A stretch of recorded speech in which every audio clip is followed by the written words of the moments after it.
Okay, so what do we have in contrast to the cutout patterns with the short patterns? These are our these are the long pattern labels down here. Okay, so you see, notice on the short D box, deep tripentatonic, 2, 3, 4, 5, 6, 7 root 2. Okay, no, this is the short. These are the short labels too. These are the short labels. We don't have the long labels on this diagram. Trust me, there are no long labels on this diagram. They would go completely in fourths. So what would happen with this D shape here? If it was a totally long labeled D shape, it would be this one up here, but it would also include, it would go 2, 3, 4, 5, 6, 7, root 2, 3, 4, 5, 6, 7, root 2, 3, 4, 5. It would be like this. And by the way, I'm not sure if the actual banner itself, the labeling on it would change, but what you'd have is something, you know, of that size. That would be the size of it. But this writing would say DGA there, because you could do it in the long patterns. Okay, that's one way to thanks, Andy. That's one way to clear out the the uh, the drawing. Okay, so we got something different going on up here. Okay, we have long pattern labels here. So here's our D long pattern label that we just looked at that. What does that form? It's a DC cage. So it's 2, 3, 4 and 3, 4, 5 cage. Okay, and I have that on the other charts. So we don't even have to go there. Okay, we have the D shape 5 root 3 for the 1. Okay, the 4 is going to be the G shape. Okay, the 4 6 root, like that. G shape 4 6 root 4 6 root 4 G shape. Okay, so and then we have the G. What is this? The D cage rather. D G A and the A shape 2 5 7 right there. Okay. In addition, we also have, you know, part of another pattern there. We have part of the other box. So we got a lot of stuff there. And what does it boil down to? Okay, so I found the fretboard that has what we're looking for. So again, we have the D shape here. Where's our D shape? Should be, okay, the labeling on this is a little tricky because this is S2 is the A shape, so it's red there, but it's still the D shape box. Okay, we got that labeled here. We've got a long D here. So let's look. Let's see if we could use this information and find out what we have. We've got a long D here, and what did we go up to the 5 on that? On that D, 2, 3, 4, 5, 6, 7, root 2, 3, 4, 5, 6, 7, root 2, 3, 4, 5. A complete long D right there. That's what we have on the long D. Okay, and then as usual with the long patterns, we have the 1, 4, 5 if we're doing chords, but we don't have, sometimes we won't have that 5, and we've got to go up to the next cage for that 5. Okay, so if, for instance, if the C shape is the 5th, okay, so C is the C shape is the 5th of the E shape. Okay, so the E shape goes E shape, A shape, C shape. How's that go? Well, we're not going to use the capo for it because we're going to go below it. So we've got the E shape, the A shape, and then the C shape.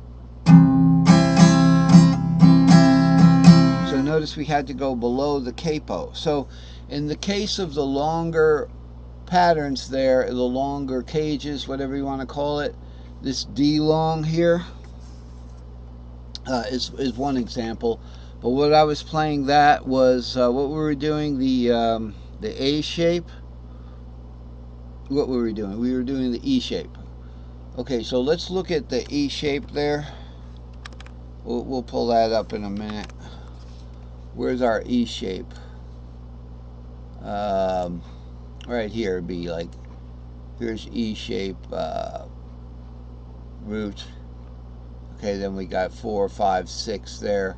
Now instead of going to for the fifth, going 2, 5, 7, 2, 5, 7, right there, that would be the C shape, because remember we've got the fret nut right there.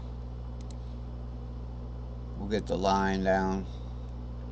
So suppose we've got our fret nut right here, and we want to play this E shape. We've got the 5 root 3 there. Okay, we've got root 4 6 for the fourth there. But when we want to get to that C shape fifth, 2, 5, 7, 2, 5, 7, we don't got that. We have to go up one cage from the E cage to the D cage, and then we're going to play for the fifth pattern there. So in the D cage there, we've got D, G, A. We're going to play an A shape 2, 5, 7 right there. So that's what we do when we want to do 1, 4, 5 in the long patterns. That's important to remember. 1, 4, 5 in the long patterns. If you can't play it because it ain't there. You just go up one to the next cage.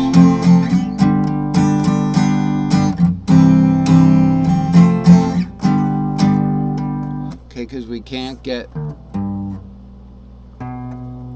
just not up there. So that's a way to look at it. That's what's the substance of the cages. Once we have the cages, what are we going to do with them? We're gonna fit them together in string shape fifths, okay, and then we're going to play them up the line here. So if we have this right here, let's look at a different cage. All right, so let's look at this one. We have this cage right here, this root cage. What do we do with the cage once we have it, is what we're getting at. And what I want to say is we can play the arpeggio, we can play the scale up the cage, okay? All right, that's my diagonal. I was still in line mode. That's how to do a good square. You're actually just pulling that square down diagonally. Shortest distance of 2 points. All right, we're gonna play the thing, okay? And in this, so is this a good cage? Not really, because it doesn't play. It's actually 2 cages there. But it will play in the ramp pattern. See, that's the difference. So it's experimenting with these cages. This will play in the ramp pattern. So root 2, 3, 4 will play 5, 6, 7 root, and this is exact. It has to be as long as it is, or it won't play. You'll be going back for notes, and you're not doing a ramp anymore. You're going backwards, and you could easily run out of fretboard if you were starting from the beginning down here, like this. Okay, or if I do it from the second string, it'd be easier for me. Like that. Second. Like that.